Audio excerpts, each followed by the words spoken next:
Live from the world's capital markets, here are the latest financial headlines brought to you by News Factory. Hello and welcome to Thursday's Daily Financial Digest. And here's what's making the headlines in the markets today. The Bitcoin dollar price remained largely unchanged in the last session. The CCI indicates an oversold market. The last session saw the euro gain 0.5% against the dollar. The RSI is giving a positive signal. The last session saw the pound rise 0.3% against the dollar. The ultimate oscillator is giving a negative signal.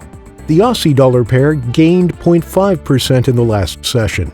The ROC is giving a positive signal. And now let's hear what our chief analyst picked up for us today.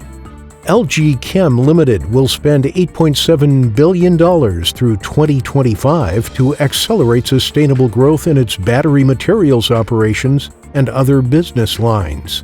European stocks headed lower as consumer price data from the UK added more fuel to the raging debate over inflation concerns. Federal Reserve Chair Jerome Powell has said that cryptocurrencies are unlikely to become a mainstream part of the U.S. payment system, but stablecoins might be, adding that more regulations are needed. Those were today's major economic events. And now, moving on to world financial headlines.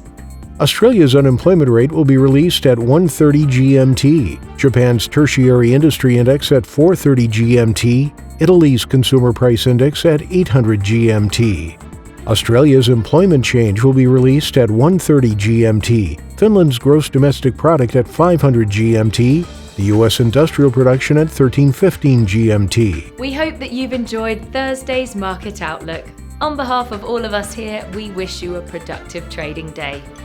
Be sure to join us tomorrow morning for the latest news and events from the financial markets.